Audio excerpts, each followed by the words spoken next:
ദൈവത്തിന്റെ പദ്ധതിയെ ആർക്കും തടയാൻ പറ്റില്ല. പക്ഷെ ദൈവത്തിന്റെ പദ്ധതി നിറവേറണമെങ്കിൽ കേൾക്കുന്നുണ്ടോ ആവോ?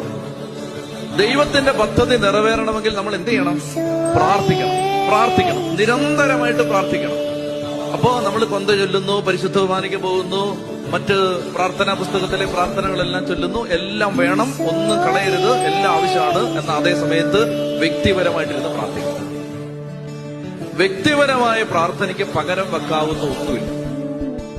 പേഴ്സണൽ പ്രയർ ഒറ്റയ്ക്കിരിക്കണം. ഞാൻ നിങ്ങൾക്ക് പറഞ്ഞു തരാം കേട്ടെ. രാവിലെ എഴുന്നേറ്റോ അല്ലെ വൈകിട്ടോ എവിടെങ്കിലും കഥ കടച്ച് ഈശോ പറഞ്ഞ പോലെ നിങ്ങൾ പ്രാർത്ഥിക്കുമ്പോ കഥ കടച്ച് ആരുമില്ലാത്ത സമയത്ത് ഒറ്റയ്ക്ക് നിങ്ങളുടെ മുറിയില് പറ്റുമെങ്കിൽ ലൈറ്റ് ഓഫ് ചെയ്ത് ഇരുന്ന് പ്രാർത്ഥിക്കണം. അങ്ങനെ പ്രാർത്ഥിക്കുന്ന സമയത്ത് ദൈവത്തിന്റെ പദ്ധതികൾ നിറവേറാനുള്ള പ്രേരണകൾ ദൈവം തരും. 110-ാം സങ്കീർത്തനം 1-ാമത്തെ വാക്യം.